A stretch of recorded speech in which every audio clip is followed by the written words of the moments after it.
Hey guys, Master Terry here.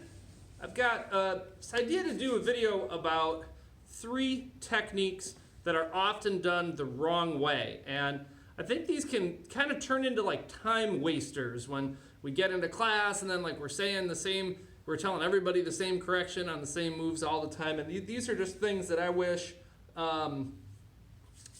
we could just kind of build some good habits in so that in class we could just have better, just work on better stuff. So 3 moves that are often done incorrectly. And the first one is the outside block. So right from our basics drill, outside block comes up in everything. And it doesn't always look like it does in the basics drill, right? So in basics drill, we do this, and we'll get into some of the finer points in a second. We do this, but if you did a hammer block, if you did like this move, the outside pseudo block, which comes up all the time, those all have like the exact same trajectory, arm cross, everything. Just that, whatever you do with your hand at the end, it doesn't really matter all that much, right? The technique is still an outside block. So let's look at it. And recently, actually, this doesn't happen very often, but Grandmaster, I think, really streamlined making this better by just making a slight adjustment in the way we're going to throw the technique. So if you're not up to speed on this, try to learn it now. What he said is take the hand you want to block with and start by reaching into your underarm. So instead of reaching down like we used to teach, down and then up and then around, which took a really long time, first of all, but also it's just like it's just hard to maintain any sort of momentum going in the direction of the block when it's going like down and then up and then around. It's going like 3 different directions. So he kind of simplified this for me the other day. I felt a lot better. You take your blocking arm, you just reach straight into your underarm, move the other one around your neck. So it's like a giant hug. And then you pull your arms apart and you end up in this block here, right?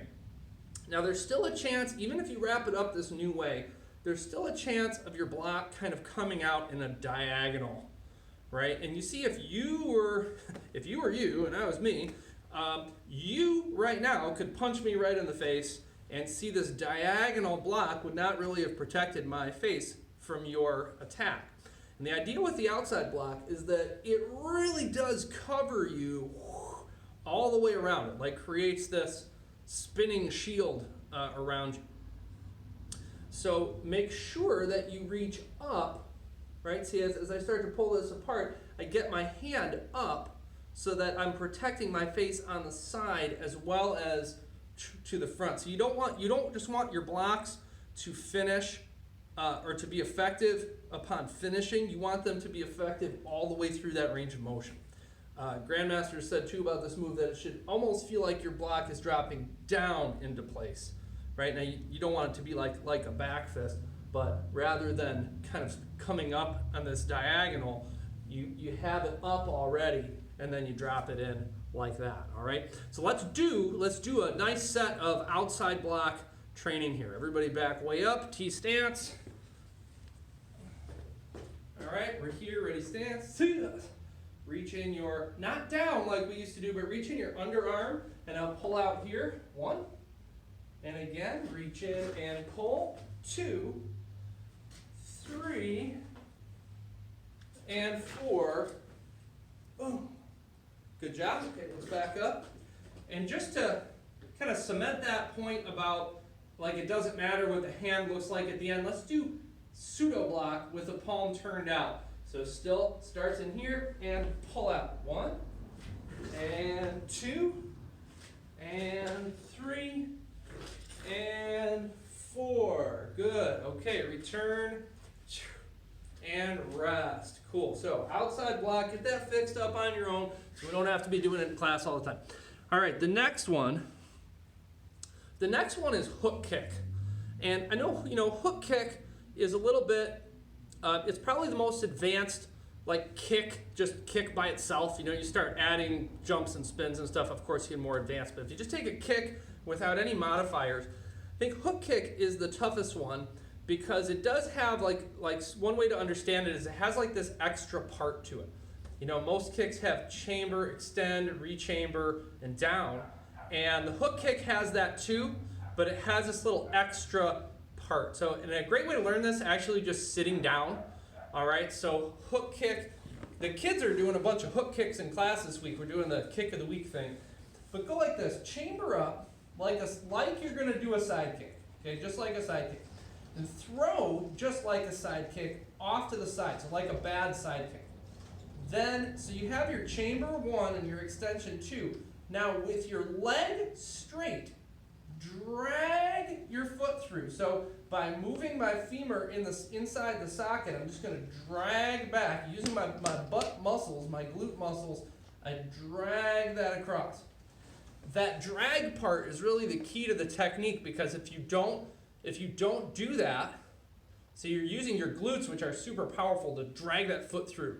If you don't do that, then you're just using your hamstrings, which are less powerful, and you're taking the part of the kick that's supposed to be the rechamber where you fold it, and you're actually trying to hit with the rechamber, which is not powerful. So like if you thought the hook kick was to hit by folding your leg back, you're not going to hit very hard. So chamber, extend, drag through, then rechamber it by folding it back, and then down. So like 5 parts instead of 4, right? Let me show you that standing. Okay, we're here. Chamber, extend, drag, fold, and down. Other leg. Chamber, extend, drag, fold, down. More on this side. Fold down. One more on the other side. Now, one thing that makes this a little tougher is that it really should not be mechanical like that when you actually throw it. It should be super relaxed. It should be like if you take your arm and you kind of do like this, and you kind of, you just kind of whip it out. That's what the hook kick should be like. But if you went like frame by frame slow motion video, you should definitely be able to pick up all those parts that it came up, it went out, it dragged through, it folded, and it went down again. But it looked like that. It looked like that when you actually threw it, but it did contain the parts, right? This ability, do this a few times, this ability to get your femur to move inside of your hip joint, powered by your glutes, to be able to pull back like that, that's where the power, and that's where the nice, like the really nice look of it comes from too. Like when you see a nice spin hook kick, for example, it's always somebody that gets the 5 parts. I'll show you, like, I don't know if we kind of skipped over this. Is a little awkward placement of this correction I'm going to show you, but a lot of times somebody just doesn't chamber at all, and that kind of goes hand in hand with the trying to hit with the rechamber. Like if I pull my foot up and my leg is already straight, and then I'm thinking I need to fold it to hit you, right? Like that, right? So that now I'm compounding those errors.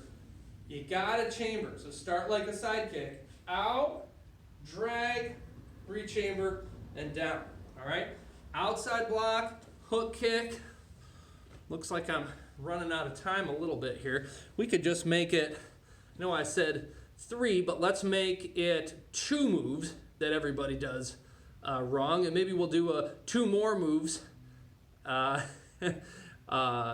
sure we could come up with with something on that. Okay, nice job today. Work hard on those 2. See you next time.